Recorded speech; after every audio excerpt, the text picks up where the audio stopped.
Good afternoon and welcome to IAP2 Australasia's Lunch with an IAP2 Ambassador webinar. And joining us today is Vivian Warren, Director of Viv Warren Consulting. My name is Kathy Moses and I'll be the moderator for today's webinar. I would now like to introduce our Ambassador, Vivian Warren, speaking on the topic, Shaping an Organisation to Engage. Hi everyone and welcome. I'm really pleased to be here this morning to talk to you about a topic which I've spent quite a lot of time thinking about and have become really passionate about as well. So this morning I'm going to talk to the question about how you go about creating an engaging organisation, or put another way, how do you shift the culture of an organisation so that community engagement becomes part of the way that you do business. In 2009, I joined Southeast Water in a newly created role as Manager of Engagement, where I spent over 4 years thinking about this very question. I've since worked with several private and public sector organisations to help them to create more of an engaging organisation. So my presentation today is really going to cover some of the things that I've learned along the way. And in a really succinct way, I'm going to cover essentially what embedding engagement is, how to go about embedding engagement, and some of the challenges and opportunities that I found along the way. As Kathy mentioned, it's an interactive session. So I'm going to ask a couple of key questions at key points. And I'd also encourage you to ask questions, and like Kathy said, if I can't get to them during the webinar, I will follow them up afterwards.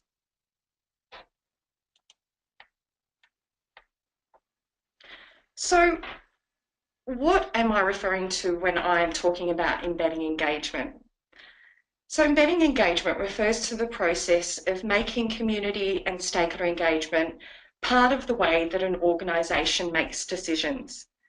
It involves shifting the way that engagement is undertaken from being an add-on to projects towards being something that's integrated and a core part of how an organisation goes about thinking about problems and working towards finding solutions to those problems. So creating an organisation, in summary, is about integrating engagement into the heart of the institution so that it becomes just part of the way that you do business. So you might have seen the iceberg model as a metaphor for an organisation. So similar to an iceberg, which has a small part of it at the top, which is the visible part of the iceberg, an organisation is made up of things that people say and do around community and stakeholder engagement. So this is the visible and the tangible part of an organisation.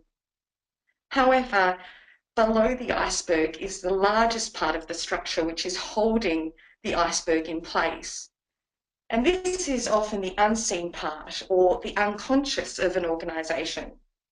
It's made up of things like it's made up of things like people's beliefs, values, their feelings, and these are the unseen forces that are often driving behaviour. So the process of embedding engagement seeks to create change above and below the waterline. One of the things that's been a learning for me is that change can occur above or below the waterline. So if you create changes to the visible aspect of an organisation, it creates ripples of change that will affect the unconscious of the organisation. And similarly, if you work towards creating changes to the unconscious of the organisation, it creates ripples of change towards the conscious or the things that people say or do. For this reason, a strategy for embedding engagement or creating an engaging organisation should focus on creating change both above and below the waterline.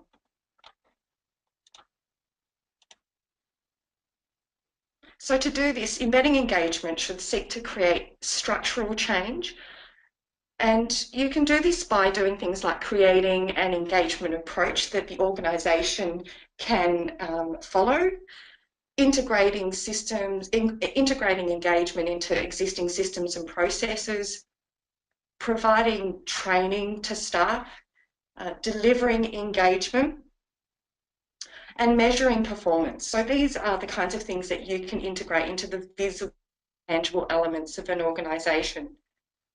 But embedding engagement and creating more permanent transformation also includes creating shifts at that deeper level of the organisational unconscious. So this includes things like raising awareness of what community engagement is, exposing people to positive engagement experiences, working with people to gain their buy-in to engagement, increasing people's skills and capability in engagement, and working towards aligning the values of the organisation to the values of engagement. There are various reasons that I've come across for why organisations seek to embed engagement, and the key three ones that I've come across, and I'm sure that there are more, are that an organisation hasn't done community engagement in the past and they're seeking to introduce a new approach to decision making, and community and stakeholder engagement is what they're choosing to introduce. The second is that an organisation has been doing engagement, but due to broader environmental factors or internal changes in the organisation, there's been a decline or a shift in the level of commitment to engagement. And the third one is that engagement is a fairly solid practice and a strategy is being put into place to maintain a solid practice or further mature the practice. So these are the reasons I've come across for why people would seek to embed engagement. And essentially, the reasons behind most of these is that there are many risks and disadvantages of undertaking engagement in an organisation without focusing on embedding engagement. And equally, there are as many benefits for embedding engagement. So I just want to talk first about the risks of not embedding engagement.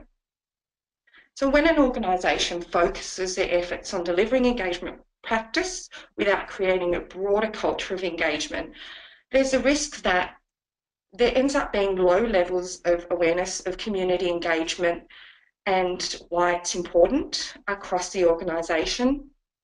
There's a lack of skills and capability across the organisation to plan and deliver engagement, which often leads to a significant level of expectation on one person or team to deliver engagement for the whole organisation. There are often triggers that are non-existent or not in place to instigate engagement early. So engagement either becomes an afterthought or is missed altogether in projects. There is an inconsistent level of commitment and an inconsistent approach to engagement across the organisation. So it's done differently across departments and in some places well, in other places not so well, in other places not at all.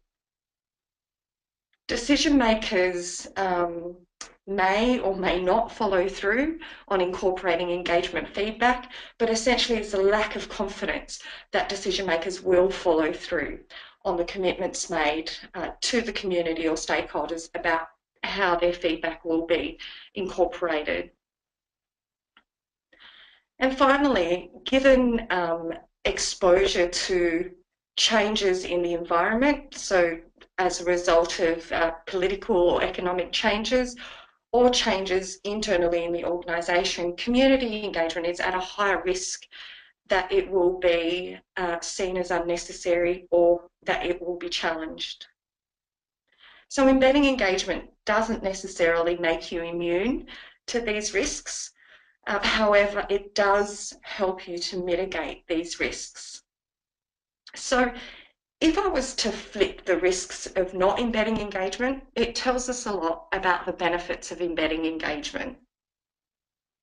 So embedding engagement increases the level of awareness and buy-in to community and stakeholder engagement at a leadership level and throughout the organisation. It builds the skills and the capability of staff to identify when engagement is needed and how to go about planning and delivering engagement. It reduces the burden on one team to deliver engagement, which is usually very difficult to achieve with limited resources. And it's unlikely that there will be unlimited resources to deliver engagement. So reducing that burden means that there's greater shared ownership across an organisation to embed engagement. It ensures that triggers are in place to instigate engagement early in the decision-making process, and we know how important that is in engagement. So this just ensures that issues and opportunities are identified early. It provides a clear and consistent approach to engaging stakeholders and the community in decision-making. It helps to demonstrate the value of engagement, which ultimately helps to gain support for engagement, especially in the face of leadership changes or financial pressures.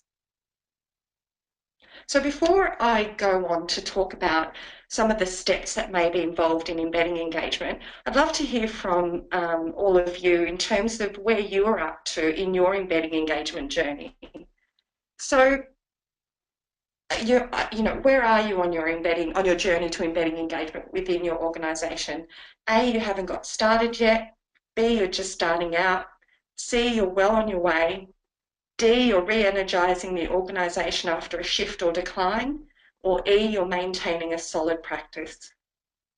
So over to you, Kathy, to run the poll question. Okay, thanks, Viv. So if everybody would like to jump on and respond to our question, which, as Viv said, is where are you on the journey to embedding engagement within your organisation? So, Vivian, people are responding pretty quickly. I'll just give it, we've got nearly everyone voting, up to 76%. Great. Almost done. And okay, so we have 90% of the people in the room voted today. We have 11% haven't got started yet. 26% saying they are just starting out. 21% saying they are well on their way. 37% say re-energising. We have looked. Re-energising the organisation after a shift or decline, and 5% saying maintaining a solid practice. Great, thank you, Kathy. So that really shows that people are at quite different places within the embedding engagement journey. So hopefully I can just add to some of the insights around your experiences, because it certainly sounds like you would have had a whole lot of experiences along that journey as well. So I'm just going to talk a little bit about some of the steps involved in embedding engagement within an organisation. So essentially, like any change process, the first step is it involves understanding what the current state of the organisation is. So this is really asking the question, well, how embedded is engagement within my organisation at this point in time? And some of the methods that I've used in order to answer these questions are things like reviewing existing documentation to see what existing documentation tells me about community and stakeholder engagement and how important it is to the organisation. Consulting widely with leaders and staff to understand their experiences and views of engagement. Consulting with stakeholders in the community to get an understanding of their experiences and perceptions of the current state of play within an organisation. And finally, using something like a survey tool to measure the extent to which engagement has been embedded within the organisation. So once you've determined where you're currently at, the next step would be to look at the future state of the organisation. And that is really about looking at where you would like to be in, say, 2 to 3 year horizon from now. Now, that's a horizon I usually use, but that can be more or less depending on the preferences and the context within your organisation. The steps that I've used to determine the future state are often very similar to the steps I've used to determine the current state, but it's asking a different question. So in the current state, we're asking, well, where are we now? And in the future state, we're looking at where do you want to be in the future? And then the last step for creating an engaging organisation is to develop a strategy to shift the organisation from its current state in order to its future state. So before I continue to talk about the strategy for change, I'm just going to have a look at a scale that can help us to determine where the current and future state of the organisation is in terms of embedding engagement. So the embedded engagement scale is one of many ways to try and conceptualise the extent to which an organisation has embedded engagement. It outlines 6 levels of engagement practice from no engagement through to innovation.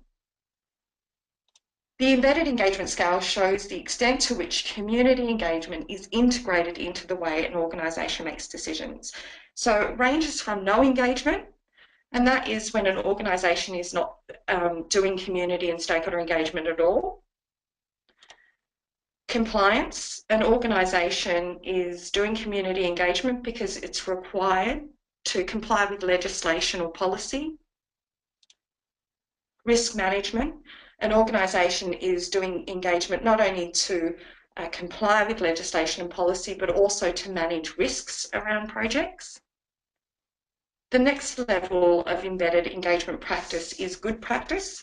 So this is a step further. It's doing engagement to comply and to manage risks, but also because it sees the value of engaging stakeholders and community in decision-making processes.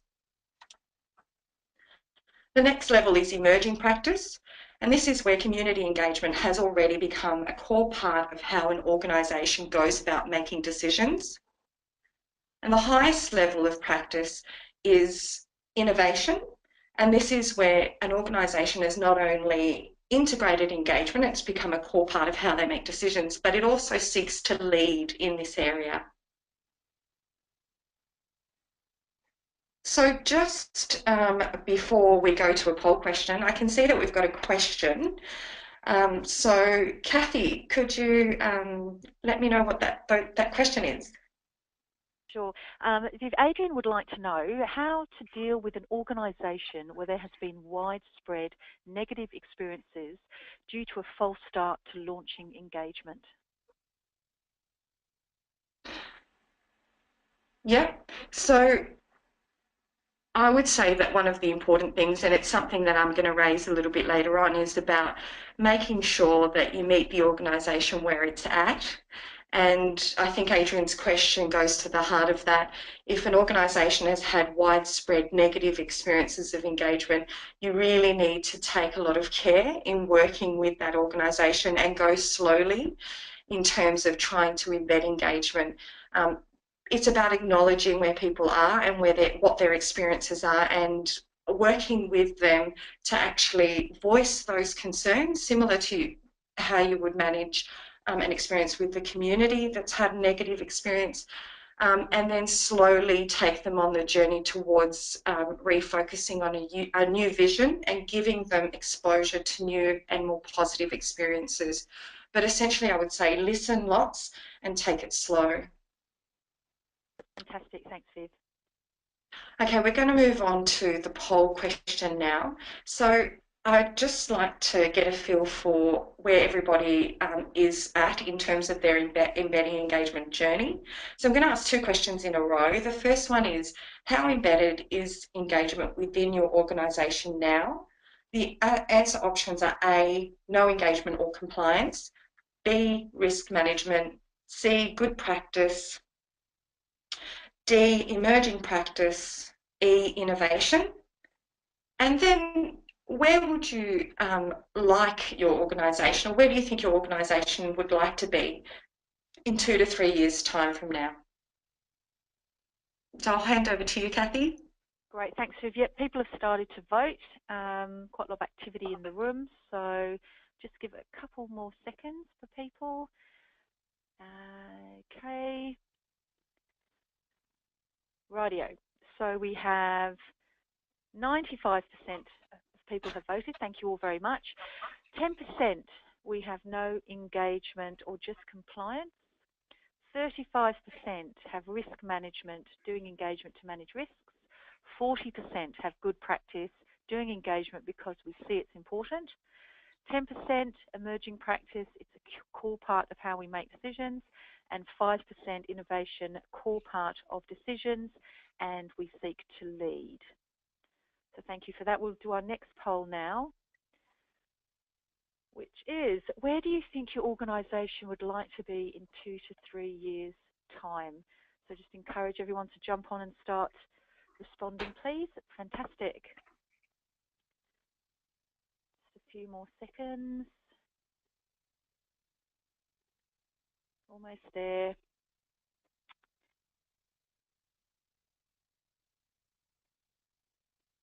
Okay, lovely. So we have 95% response from our people, and okay, so we have 0 response for no engagement compliance. We do it because we have to. 0 risk management, doing engagement to manage risks. Then we have 15% good practice, doing engagement because we see it's important. 60% emerging practice, it's a core part of how we make decisions. And 25% innovation, core part of decisions as we seek to lead. Thanks, Viv. Excellent, Kathy. Yeah. So I can see from the responses to those questions that there's a clear aspiration, especially from practitioners, to shift the practice of engagement up towards that scale.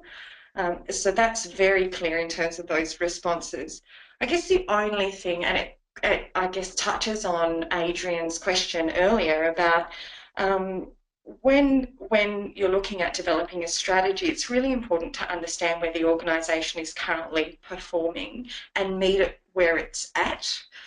It's important to set a pace of change that's appropriate to the organisation's context and its level of preparedness and willingness to engage. Going too slow or going too fast to the tempo of the organisation can be counterproductive and end up losing people along the way. So I don't think the pace of change is the most, I don't think that rapid change is critical. I think positive transformation in the right direction at the right pace is what's critical to embedding engagement, making sure you're taking people along with you on that journey. So we're just going to move on to a couple of steps that I've gone through in order to create change within an organisation, so that engagement becomes a more integral part of how an organisation does business. So when I was kind of starting out in this area, the first thing that I wanted to understand was, how do you go about affecting deep transformation or change in an organisation? So I looked to several change models to map the building blocks of an organisation that need to be worked on in order to create change. Some of the models that I looked at are things like McKinsey 7S's, human synergistics, John Cotter's leading change theories, Wilber's integral theories, and a range of other change theorists. And from them, I extrapolated the building blocks that I think are relevant to embedding engagement in an organisation. So essentially, what I found is leadership is one of those building blocks, and that's about working with leaders to raise awareness, gain buy-in, and commitment to community engagement. Developing a strategy, so being clear about what you want to achieve in terms of engagement practice and how you plan on getting there, and communicating that really clearly to an organisation. Developing policies to articulate the aspirations of an organisation and integrating them into strategic documents. Enabling practice within an organisation, so that's about enabling the organisation to engage by developing an approach to engagement, guidelines, tools, templates, etc., to help guide practice, but also having a service delivery model to support the delivery of engagement, as well as continuing to embed engagement in the organisation. Integration, so integrating engagement into systems and processes. So there are triggers in place to initiate engagement early in the decision-making processes. Building capability and skills of the organisation to engage and to plan and deliver engagement early. And determining performance standards for engagement, evaluating practice and continuously reflecting and learning on that practice. To embed engagement, the strategy for change must work on each of these building blocks on an ongoing basis. So although each of the activities within those building blocks might change over time as the practice matures or as you embed engagement further into the organisation, they need to be looked at and worked on continuously. So creating change can happen at a greater or lesser speed depending on the conditions of your organisation. So some of the factors that I've seen affect the speed of change are things like the level of external pressure to engage, the level of support and buy-in at a leadership level, the level of resources available to embed engagement and to support engagement practice, the level of engagement skill within the organisation and the capacity to influence. So these are just some of the things that I've seen can affect the pace of change. And there's no right or wrong. It's about understanding what the conditions are and setting a pace of change that's appropriate to that. I can just see that there's a question that's come through, so I might just quickly pick up that question. Thanks, Viv. Adrian would like to know, can you give some advice for keeping up momentum with a community of practice to create champions? Create champions is a really important strategy, as Cotter sort of talks about. So I would say it's really about inviting champions to be a part of a group, which you probably already do, and exposing them to positive experiences, so giving them a sense of responsibility. I would say rewarding champions is something else, recognising and rewarding champions, and you can do that in ways that are subtle but very effective. So they're just, and you know, you can reward champions by offering them access to training or sending them to conferences, doing a whole range of things, just so that there is a clear sense that there's an investment in those champions. So they're just some of the suggestions that I would have. Great, thank you, Viv. So I'm just going to talk a little bit about the maturity of a strategy over time. So the pace of change that you believe is appropriate to an organisation can be articulated in a maturity model. This is a very coarse sketch of what that could look like, but essentially it would outline how much change you're wanting to create and how quickly you would like to create that change. So this is showing an organisation that would seek to go from compliance to emerging practice over a 5-year period. And essentially you would look to identifying actions against each of those building blocks underneath each of those years. So there's a sense of continuing to work on creating change across time on each of those building blocks to embed engagement practice. Just one thing I would say about this is that although we would like to see change as a linear process, it requires that there's ongoing review and adaptation of the strategy for change in response to changes in the organisation and to the broader environment. So like I said, while I'd like to say that engagement's a linear process, it's often much more chaotic than that, or more complex to be more accurate. Embedding engagement's a complex problem with no clear cause and effect relationship. The best way to manage the journey effectively is to implement change, sense the response that you receive, and adapt to the change appropriately. There are many surprises along the way that can challenge the trajectory or pace of change. Some of these include things like broader environmental factors such as changes in government or the economy, or it can be internal challenges such as changes in leadership or financial pressures. expecting that change will occur and being agile in the face of these is a critical factor to the success of embedding engagement. I often say that I think embedding engagement's not for the faint-hearted.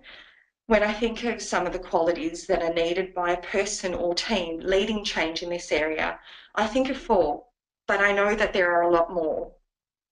So essentially, I think having clarity about the vision for engagement and what you are wanting to achieve and the ability to communicate and articulate this through an organisation is really important.